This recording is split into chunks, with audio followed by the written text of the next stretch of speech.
अगर आप भी चाहते हैं कि एसएस फिल्म्स मोतिहारी के ऑडियो वीडियो सबसे पहले आप तक पहुंचे, तो इस चैनल को सब्सक्राइब करें और साथ ही बेल आइकन को दबाना ना भूलें।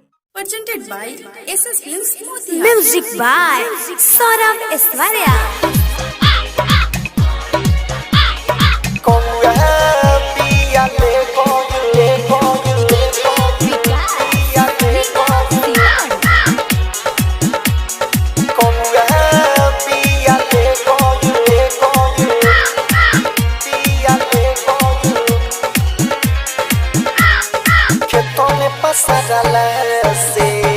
सोनिया कौआ बिया ले गइल देखी खेतों में पसा डाला से।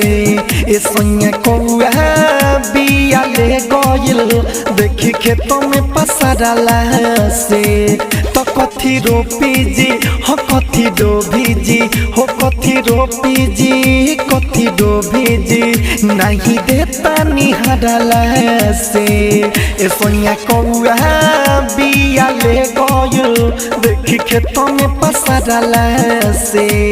सोनिया कौआ बिया ले गइल देखी खेतों में पसा डाला से। खेतों में पसा डाला से। कौआ बिया ले गइल Saurabh digital recording studio Motihari. खेतों में पसा डाला से। न बात बूझे न कुछ सूझे कहाँ से लाई जी कहाँ से लाई जी। कैसे घरे हम जाई रब बताई जे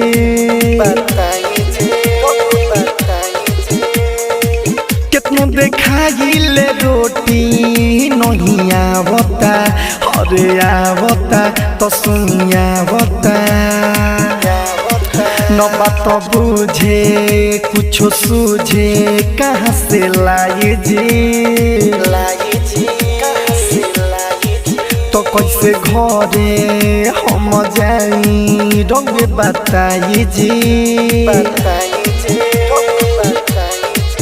हाँ कितनो देखाइल रोटी नहीं आवता अरे आवता तो सुनिया आवता। बतिया न माने एने मोने फाने नहीं देता बे मारला से। ए पिया कौआ बिया ले गइल देखी खेतों में पसरला से। ए राजा कौआ बिया ले गइल देखी खेतों में पसरला से। खेतों में पसरला से।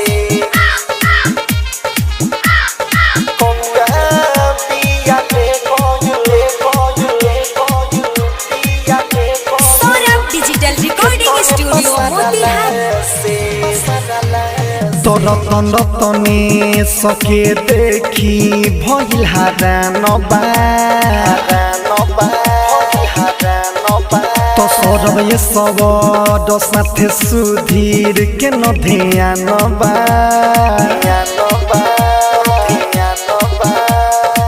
केतनो मारिले ढेला नहीं डरे हो अरे डरे हो तो सुनी डरे हो। तो रतन रतनी सके देखी भइल हारान किशोर ये सब साथे किसान के न ध्यान